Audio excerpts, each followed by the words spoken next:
This 40,000-ton oil platform is coming into harbor for repairs, and Dominion's battling the elements to clear a parking spot bigger than a football field. We've got a storm coming in. It's wintertime. Oh my God, it's cold. Keeping this big rig upright is going to take a complete seabed sonar scan with a state-of-the-art subsea robot. And Garry battles his demons on the same job that almost ended his dive career. Hopefully nothing happens bad today. For 50 years, this family's built a business where nobody else dares. Recovering, repairing, resurrecting anything in the world's most dangerous waters. This is their world. Salt water in their blood, come hell and high water. It's go time. Do or die.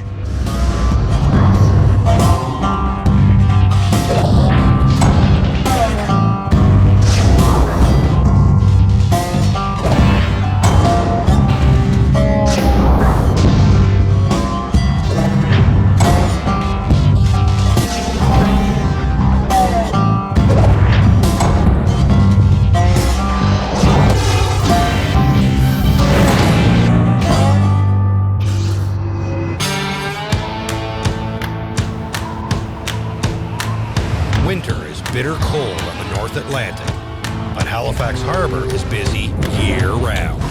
Dominion Diving's crews have to brave the freezing temperatures to keep the harbor working. Today, Garry and the dive team are gearing up for a long, cold day because this massive machine is on its way in. It's the Noble Regina Allen, an oil platform used for working offshore.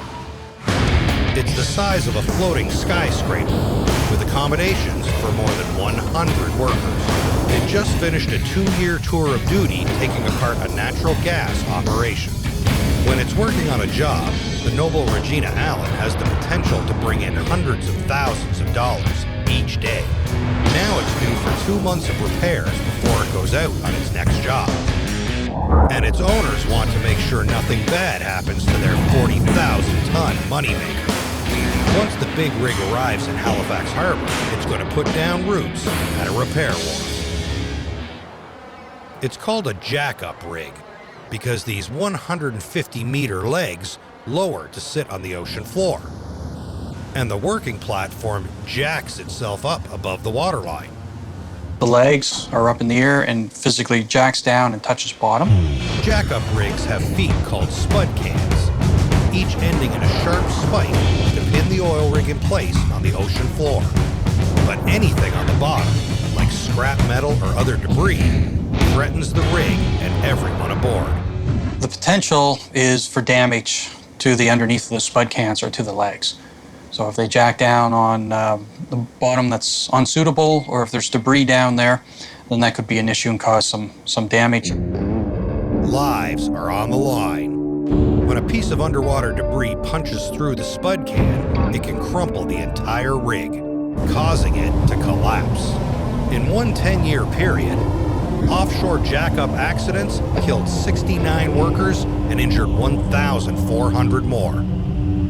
Dominion's been hired to make sure that this rig has a clear landing pad to prevent any jack-up or jack-down accidents. We have to go out today to ensure that there's no debris and that the bottom's suitable for the legs to come down and jack down. It looks pretty from the surface, but the floor of Halifax Harbor looks like a scrap heap. Tons of trash, twisted piles of metal, and no safe landing spot for the big rig. So the harbor's full of stuff. This was one of the first settled ports back in the mid-1700s. So over the hundreds of years, there's debris on the bottom. From time to time, there's projects to clean up certain areas, but you just never know what to find. 300 years of non-stop marine traffic has made the bottom of Halifax Harbor a metal graveyard, especially near the wharves, where the repairs and refits take place. It's a huge hazard for a jack-up rig. But cleaning up that mess means more work and more opportunity for Dominion. Today, that job goes to Garry and the dive team. But Garry won't be getting into the water today. He's been stuck topside since a freak accident earlier this year. It was a routine dive gone wrong. Garry needed weeks of treatment in a special decompression clinic at the hospital. It turned out a heart defect made him especially vulnerable to the bends, a potentially deadly condition that can affect divers who return to the surface before their bloodstream can catch up to the change in atmospheric pressure. Now, he's waiting on heart surgery before he can get back in the water. Garry's been a qualified dive supervisor for 5 years, but now that's all he's doing. And overseeing this job in sub-zero temperatures is going to be a chilling challenge of his supervisory skills. This is where a lot of rigs come in ships for retrofitting. They're just concerned, like maybe if they put their jack-up cans on top of it, it might puncture it. So we're just trying to remove that debris so it doesn't become a hazard when the rig is in. Half a day in, and they've already pulled up hundreds of kilograms of jagged, discarded metal. And there's plenty more where that came from. But the weather is already wreaking havoc on the dive team's gear. Unfortunately, the crane's not starting today because it's December and it's cold. We weren't able to leave it plugged in overnight, so usually it has a block heater that keeps it from freezing up. We're just not winning. It's had a north wind all night and it's just blowing on it. So if she's froze up. Nobody wants to work in the freezing cold, including the equipment. Yeah, right now it's -3 out, which isn't that bad, but the wind chill is like -13, so it's bitter cold, and it's just been on that crane all night, so it's froze up, the oil's frozen, so she doesn't want to start. With no crane, there's no more diving.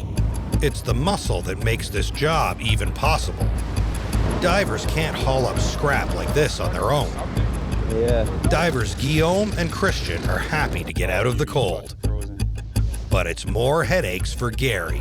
The big rig will be here in 2 days, and Dominion's just lost half a day to frigid temperatures. We'll leave our dive station set up, and hopefully it'll be better in a couple hours. Unless they get this crane going, this job is frozen in place. Dominion Diving is stuck, waiting for a piece of heavy equipment to thaw out before they can get back to work. They need the crane to move metal off the ocean floor to clear a parking space for this massive oil rig. Offshore oil and gas pumps big bucks into Halifax Harbor. 300 businesses here, including Dominion, make their bread and butter supporting offshore drilling. This tiny corner of the North Atlantic produces 230,000 barrels of crude offshore each day. It's a small piece of a massive global industry. Worldwide, there are 1,500 platforms drilling in the ocean floor, accounting for 30% of global crude oil production. Each rig can cost up to $100,000 per day to operate. And they don't make any money when they're in for repairs. And they'll be losing money if Dominion has to wait any longer for the weather to clear. Yeah, we just left the crane plugged in. It was just cold, so it needed time to warm back up, and we came and we started her up. So now we got a crane going. Finally, some good news. The crane is back up and running, and Garry's warming up to the job too. Oh, it's not too bad here when you don't have the wind on your face. But that ray of sunshine doesn't last long.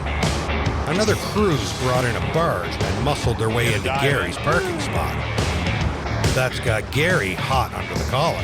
Well, that's annoying. Who gave them permission? We're working here. Apparently, I guess, I don't know, scheduling conflict or something, but we have this other barge coming in. We were kind of in its way for it to be able to tie up, so now we just kind of wait for him to tie up and then move back there and then, I guess, work in this area as best we can. You know, it's a busy harbor and you just gotta play nice with everyone. Garry's a nice guy, but as the saying goes, nice guys finish last, and this is a big delay. They're behind schedule already. There's no divers in the water, and it's Garry's ass on the line. Yeah, it's a rough day. Anyway, winter. Sometimes that's how she goes. Finally, after lots of tugging and tying, the barge is in position over the work site.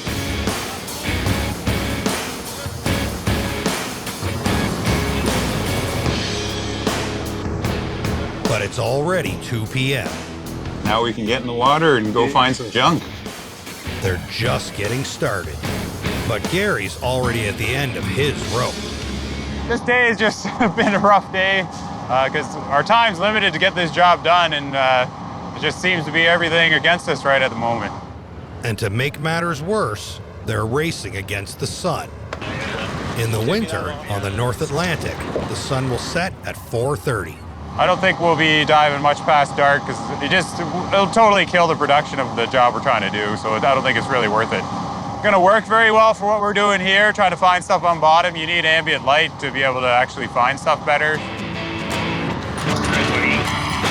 Once he gets in the water, Ollie will be the eyes of the operation through the camera on his dive helmet.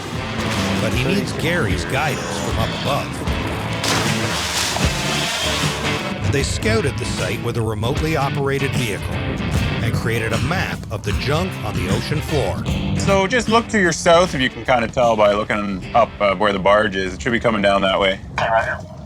And we used our ROV, so it's just stuff we found and then just a report. So that way we can, we're just trying to find this debris and get rid of it. The seabed's been sectioned into a grid with info about every piece of debris and where to find it. It's like a treasure map for trash. And Ollie's just uncovered some big booty. Is that a different piece of debris? That's a different piece, and it's a fucking big piece. I'll hook onto it. He's excited because he got a big piece. They always want to find the big piece, right? Now to hitch it up to the crane and haul it up. Wally's found a piece of debris down there, and we're just handing him down some slings. So yeah, we just got to get the crane on location with the diver, and we can start doing that. They bring the first piece up, and it's not exactly sunken treasure. There's no telling what it used to be. Now, it's just junk. That piece is fucking juicy. This debris is just stuff that may have fell off by accident. I mean, steel can fall off. Some of it's just old. Who knows how long it's been there. They're starting to make some progress. Man, all is happier than a pig in shit right now. By the time the next load makes it up, it's obvious daylight is fading fast. Up above water, the view is stunning. But below surface, not so much. It's so dark, it's like diving in chocolate milk. He's running out of daylight there now, right? Because as the sun's going down, he's 40 feet down, so he's actually in the shadow of Halifax. Time to bring up Ollie and pack it in. It's been a long, frustrating day. Garry knows he's got to make up for lost time tomorrow. Tonight we're gonna have shore power, so we'll be able to plug the crane in, keep it warm overnight, so hopefully we'll be able to start early in the morning and get a lot more work done tomorrow.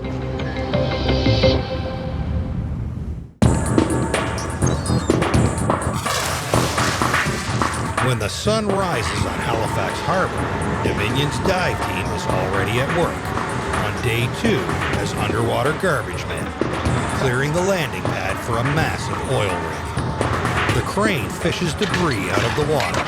Ollie and Christian are moving metal as fast as they can. Gary's anxious to make up for yesterday's delays, and diver Guillaume is already in the water. Guillaume's one of our newer divers there, so he hasn't been diving for a very long time, but he's getting the job done right now, so. Things are finally looking up for Garry. Hopefully everything keeps going well. But they're still behind schedule. And down below, Guillaume is racing against the clock. He's just running out of bottom time. Bottom time is the time between the diver's first splash and when they start coming back to the surface. Garry wants Guillaume to come up now. If he can't surface in the next 3 minutes, he'll have to make what are known as decompression stops on his way back up, burning up precious minutes, slowly acclimatizing at interval depths to avoid decompression sickness. Everybody's worried he might be cutting it a little too close for comfort. Yeah, well, you're gonna run out of time and I'm not gonna dive here again, so just take your sling off. Hurry up. and tie the rope to it. And then we'll tie the rope to the hook, and if that brings it, it will. And if the rope breaks, oh well. Quickly, man. You got 2 minutes. Like, fast. Guillaume is anxious to make the most of the time he has left, scouring the bottom for one last piece of scrap metal. But Gary's not taking any chances today. Fuck it, you're not gonna make it. Just gather your rope up and then just start coming. Guillaume surfaces for air, and now everyone can breathe a sigh of relief.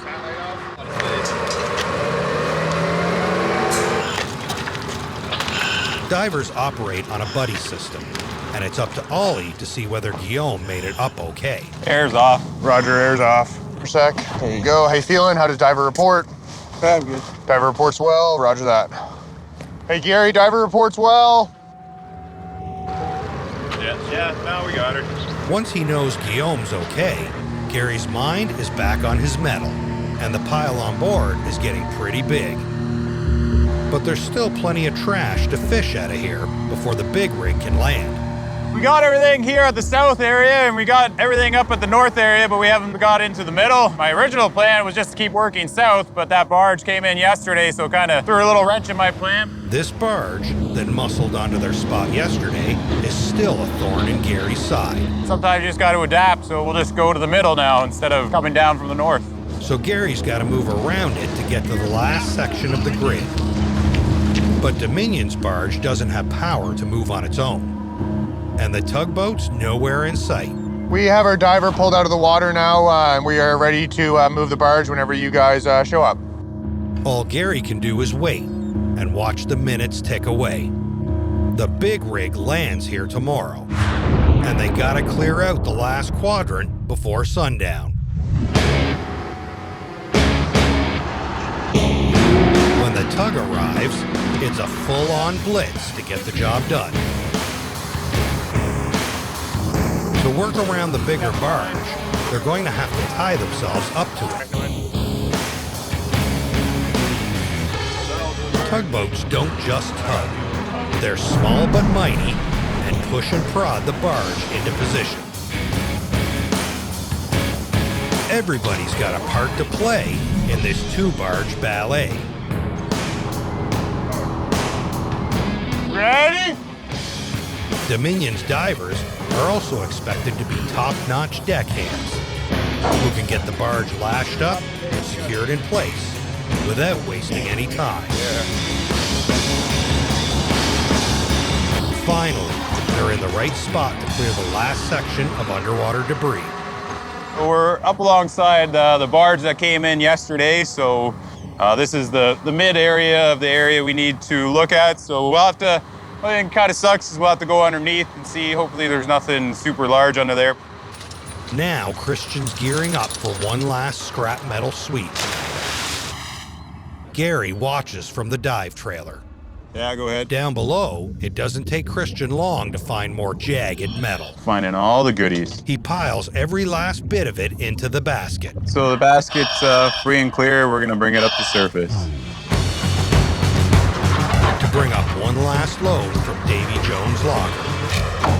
It's just worthless junk, but if it wasn't moved, it could take down the whole rig and cause millions of dollars in damage. This is the debris we managed to recover off bottom, so we're just, you can see it's just a lot of scrap and steel, so it was sticking up through the mud, so it was just a concern if the can goes on it, it might punch a hole through the jack-up spuds on the rig. The big rig will be here in just a few hours. Dominion's got to clean up the last bits of the job site and shove off before it arrives. It took 2 long days, but Gary and the dive team pulled it off. And just in the nick of time. First thing the next morning, the big rig arrives in Halifax Harbor, and it's hard to miss, towed in by an offshore supply ship. As it makes its way closer to shore, the local tugboats take over, pushing and pulling, prodding the massive machine into position next to the wharf. And then it sends its legs to the bottom, onto the landing pad Dominion cleared, ready for 8 weeks of repairs and refitting.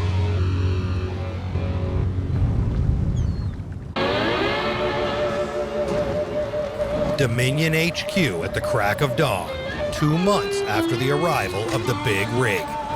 It's a red sky morning, and Garry's taking warning. It's going to be another brutal, stormy day out there. But it's not just the weather giving Garry the jitters about the day ahead. We're just going out to do an inspection on another one of the water treatment plant outfalls, so that's where my incident happened. So we're just, hopefully nothing happens bad today. The job's an underwater checkup on a subsea pipeline that sends treated wastewater out into the ocean. But this is the same job that Garry got bent on in the summer. It's kept him above water for months. I mean, I'm used to being able to dive. If I run into any issues with not being able to guide somebody on surface, sometimes I got to get in and show them. But right now, I can only observe. Today's job site is about a 20-minute boat ride away from Duck Rock.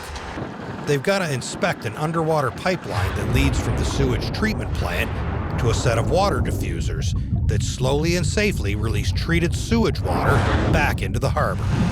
They've been treating water much better than they have in the past, so this is actually a new one that's only been started up a couple years ago. So they have quite a few water treatment plants and tend to make more in the future.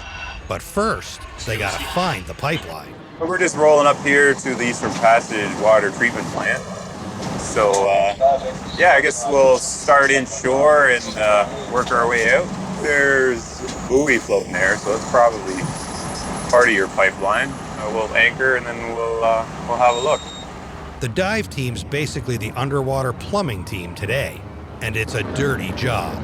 So the new guy, Guillaume, draws the short straw and is the first one in the water. A job like this where you're just looking for something on the bottom, it's great for Guillaume.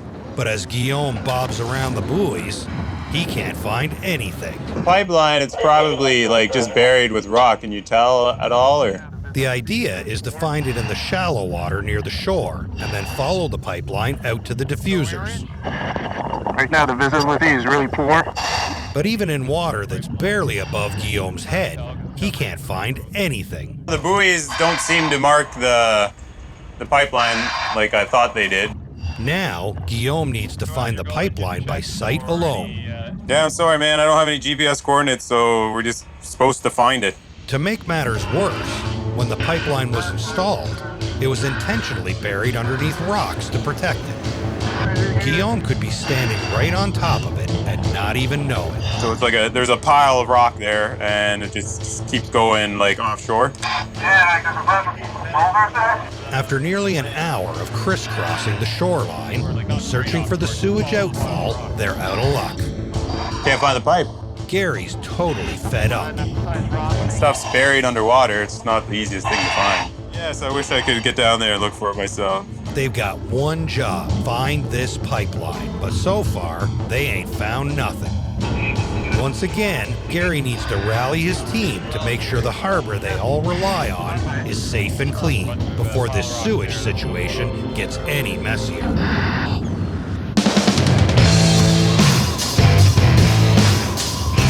Elsewhere in Halifax Harbor, the big rig that arrived 8 weeks ago is all finished its repairs. But before it can head out on its next job offshore, it needs more help from Dominion. This time, it's a job for Lorraine and her fleet of remotely operated vehicles. The rig is done at the repair dock. Now it needs to be tugged out of the way so it can wait near the mouth of the harbor to be towed to its next job. The water at the waiting spot may not be full of junk like at the repair dock, but they still need to inspect the ocean floor where it will put down its feet. So Dominion's got to scour the bottom one more time to make sure there's nothing at the anchorage spot that could ruin the rig, especially after it's just been through some big money repairs.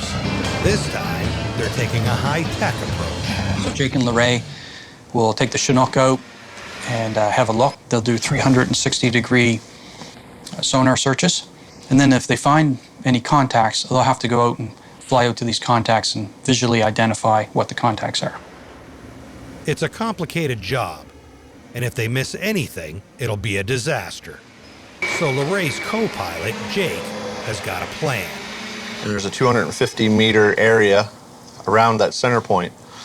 So what we're going to do with our small Chinook ROV and a sonar is we'll go down on the center point here and do a 150 meter ring. We'll scan that with the sonar, and then we'll move to the north and do another 150 meter ring, and we'll move to the east and do another 100 meter ring. To complete this job, they need to do a 360-degree sweep of 9 different GPS locations. That means 9 ROV dives and 9 sonar scans, charting the entire area the big rig covers. It's one thing to doodle it on a whiteboard, and a whole other to do it out in the freezing cold on the North Atlantic. We've got some storms coming in and out.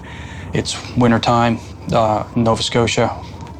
It's the wind that affects the marine industry. We're always looking at the wind and seeing what direction it's out of, what the strength is, and what we can do today and what we can't.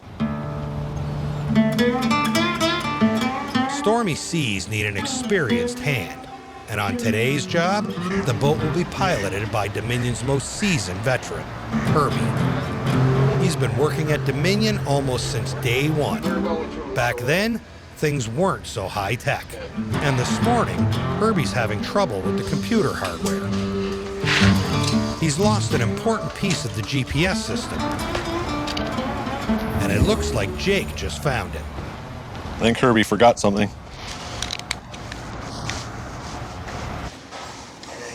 I think Herbie dropped it out of the bag and ran it over in the parking lot. If we have the right connectors to connect that on the boat, then we'll be all right. Yeah, if we get the right connectors, we can do that job. So the big circle's 250 meters. Right. The small ones are 100. Okay. So when Jake dives, he'll do the center. Yeah. And then he'll ping 100 meters each way. Once they replace the busted cord, they brief Herbie on the mission. Can you picture some guy that don't know nothing about nothing, sitting down trying to figure all this shit out? I can see a laptop going over the side. Yeah. And how come you're using that port? I'm just asking you. When it comes to computers, maybe Herbie requires a bit of an upgrade. But on a stormy day like this, there's no one you'd rather have piloting the ship. Yeah, I know. That don't mean shit. Are you happy now? Yep. Can I go? Yep. Okay. Thank you. Besides, the real high-tech work on this job falls to Lorraine. I've been working with ROVs for 10 years now. Crazy. 10 years kind of just flew by. For this job, Lorraine's piecing together the Chinook, Dominion's fully loaded, remotely operated vehicle for underwater surveys. With 2 onboard cameras, 4 multi-directional propeller thrusters, and complete sonar capabilities, it's the right robot for the job. This job's just a bottom survey, so basically, this is all you would need. If we find anything, the divers would go down and pick it up. This is the buoyancy on top of the ROV. Without this thing, it'd just sink. And yeah, just take this off so we have access. This is the ROV umbilical. The yellow one you see here, that connects the ROV up to the top of the boat, 180 meters in the spool of neutrally buoyant ROV umbilical. We secure this kiln grip. It's basically like a Chinese finger trap, so it gets tight when it gets pulled on. When we retrieve it, we have to pull it actually out of the water. That's where your main tether goes in. Make sure you line the pins up correctly. Everything's clean and ready to go. Yeah, this ROV is really nice. Really easy to set up, really easy to fly. The small one that I originally started flying with, huge difference from this one. This one's like a Cadillac. It's really nice.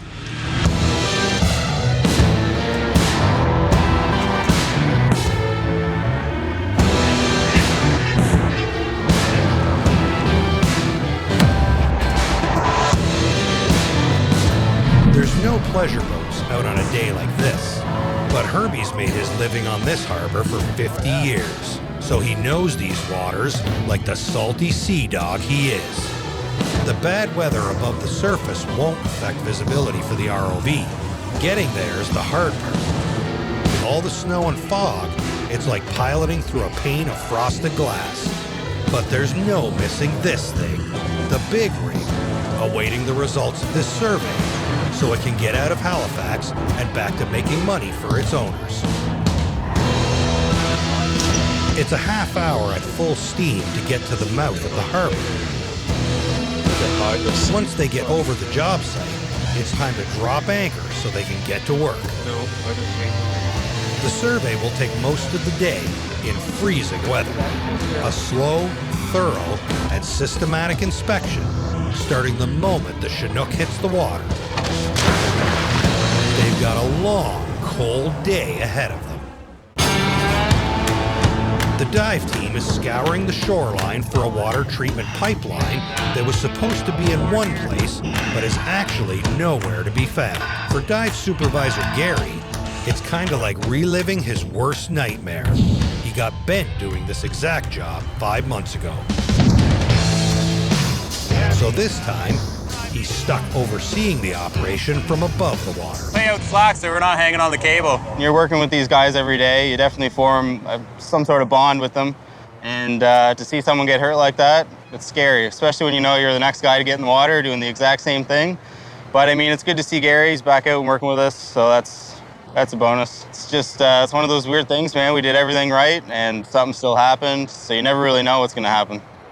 But Garry isn't the kind of guy to get bent out of shape over a bit of bad luck. Right now, his focus is on the task at hand, leading an underwater search party and keeping a close eye on his diver's safety. We searched this area pretty well. I mean, all you gotta do is swim along the shore. You should run into the pipeline, but you don't really get all the information you need to be able to find stuff. And you're looking for stuff underwater. It's always easy to find it on land. They lift anchor, and as Garry pivots the Halmar, he thinks he's found something. Oh, that looks like it, right? 'Cause there's a pile of stuff, and then there's rocks coming out here. Guillaume preps for round 2, diving right back in.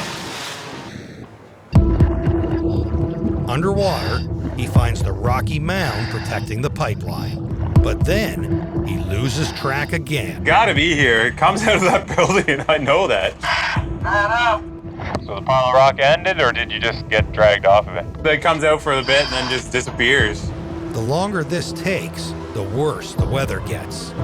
The winter wind rips across the water, kicking up silt down below and throwing Guillaume off course. Up above, Garry is struggling too. Trying to get them to, understand what you're saying. We'll see. Finally, he calls it. Oh, well. New guys. We'll just try another diver and see if he can find it. It's Christian's turn to get suited up. Garry needs a veteran diver, and Christian's had experience with sewage outfalls before. So Christian's plan now is to hop in the water, battle through the waves, the current, and the wind, and hopefully land on the pipeline. Below water, Christian searches for the rocky mound covering the pipeline. It's really hard to tell. There's nothing really defined. Just looks like I'm following a flat, muddy bottom. I went back again, and I couldn't see which direction it was trying to take. I guess I can kind of see some ridges on this berm. Yeah, dude, I'd say this is it, man. Yeah, you're right in line with that manhole right now. So, is that, can you tell if it doglegs there at all, or? Turns out the pipeline takes a sharp right angle at about the halfway point. Given the silt and rock below, and with no GPS coordinates, it's no surprise Guillaume missed it. It's hard down there to track stuff. Over time, you get a lot of marine growth, you get silt and everything, and it just starts burying stuff. But now they're on the right spot, and the inspection can begin. Yeah, I'm ready when you are.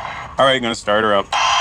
After following the pipeline out, Christian finally finds the outfall diffusers. Something I found, Garry. Diffuser. There's 48 in total down here, and he needs to survey each one, ensuring it's adequately fastened in place. And I stirred up the viz. There's 4 bolts present.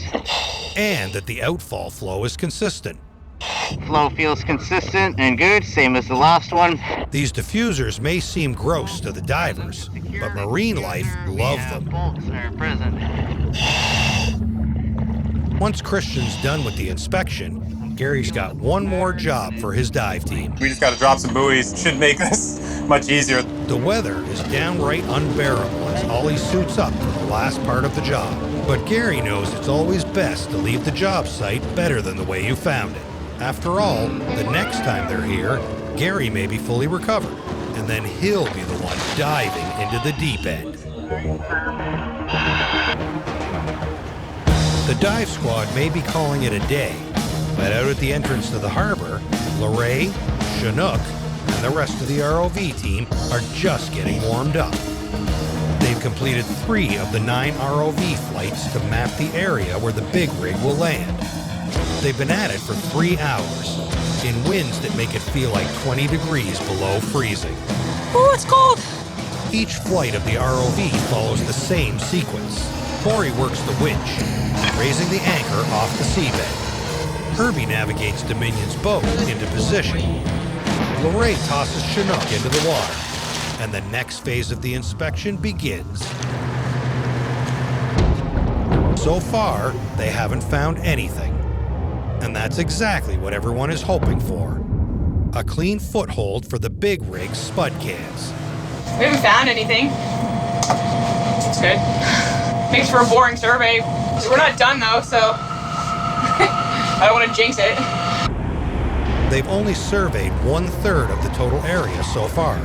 It's tedious work in sub-zero conditions, with wind and snow tearing across the deck of the boat. Oh my God, it's cold. As Chinook surfaces from its 4th dive, Lorray can see it's struggling. Oh, way over there. Whoa. Why am I all the way over there? Being an ROV pilot means fixing them on the fly, and Lorray's had plenty of practice. Get off there. One of the propellers is fouled up with seaweed. A clogged prop isn't usually an emergency, but they're on a tight schedule, and nobody wants to be out in the cold any longer than necessary. Lorray's got Chinook ready to go back into the water, but they're running out of time. I don't think we're gonna finish this. While Lorray controls the ROV, Jake provides a running commentary to interpret what they're seeing. The ROV is on location at position 5, currently facing northwest. The narrated video inspection is one part of the final report to the big rig's owners. The other part of the report is a complete sonar scan of the area. We'll be doing a scan with a sonar out to 100 meters for the bottom hazard survey for the NRA at anchorage number 2. Chinook's sonar works by sending sound waves 100 meters out into the water. Anything in their way bounces those sound waves back. By measuring the speed and frequency of those echoes, the sonar can determine the distance of any objects in its path. The Chinook's computer uses those findings to create a virtual map of the ocean floor and sends that data back up to Jake and Lorray. It's pretty smooth down here, so any debris would stand out. No signs of any anomalies or debris that need to be investigated. We'll just give the sonar a chance to scan one more round, and everything does appear to be clear at position 5 facing northwest.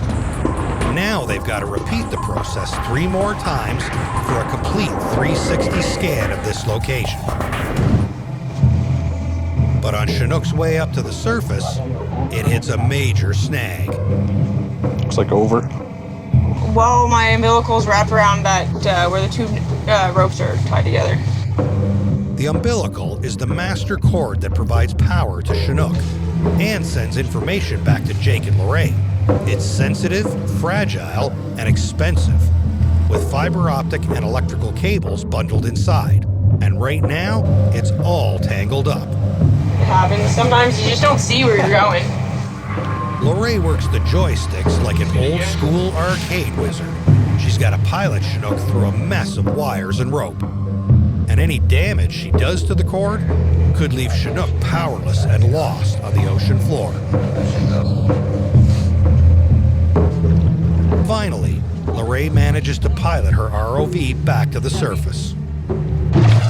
Jake and Corey fish it out from there. But the umbilical's still tangled up. No, he's got it. I'm not untangling that anyway.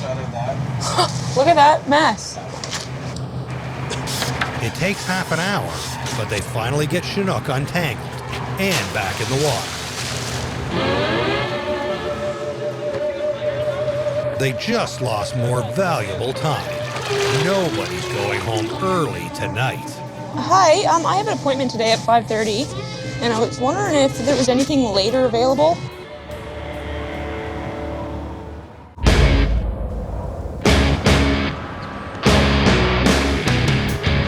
This towering 40,000-ton drilling rig, the Noble Regina Allen, is sitting idle until Dominion Diving can give the all clear on an anchorage spot near the mouth of Halifax Harbor. Jake and Lorraine had been working in the freezing cold all day with Herbie at the wheel. This is the 9th and final inspection for the big rig's next move. This is where we went. So we done this one. Then we came over here and did this one. They're casting a wide net, surveying an area about double the size of the rig. That's what they want, though. In case they're not exactly in position, they don't have to worry about being over a little bit, right? So somewhere within this, it could sit down probably in any one of them. Garry is now in location at position 9 of the NRA Bottom Hazard Survey at anchorage number 2. It's currently sitting at a depth of 23 meters. No signs of any debris or anomalous features in the camera. We'll just look at the sonar screen ranged out to 100 meters. It's sandy, smooth, and no scrap metal anywhere to be found. Just what everyone was hoping for. There does not appear to be any anomalous features on the sonar out to 100 meters, so this will conclude the final position at location 9. That's all she wrote. Herbie gets the all clear to head back to Duck Rock. Halifax traffic, Helmer. ROV operations here in Anchorage 2 are complete, and we'll be proceeding back to Dartmouth Cove. You good to go?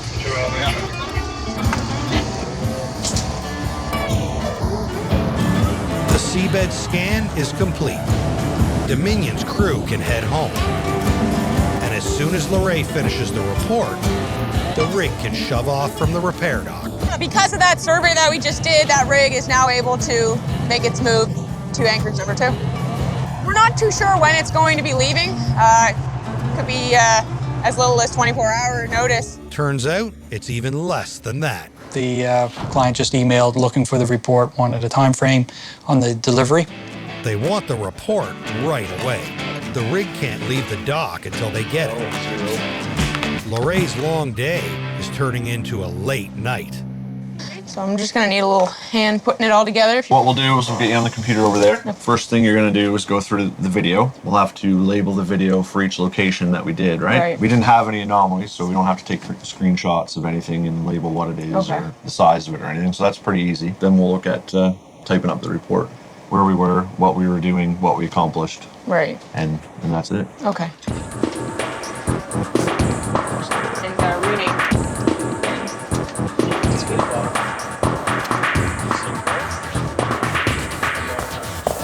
I just received the report from Lorraine, the bottom survey that her and Jake did with the ROV, number 2 anchorage. Everything looks fine. We'll get it off to the client, and just in the nick of time. With the report delivered, the big rig starts moving out the next morning. It's going to the spot they cleared while it waits on a tow to its next job. There's a lot of factors when it's inside the harbor. If they can get outside the harbor, then they control more of those factors. Now, the rig company's not making any money when the rig's in the harbor here. This big rig is heading for warmer waters. Oil exploration off the coast of Venezuela. Doesn't matter how big the job is or how hard. Getting it done means finding creative solutions to new problems every single day.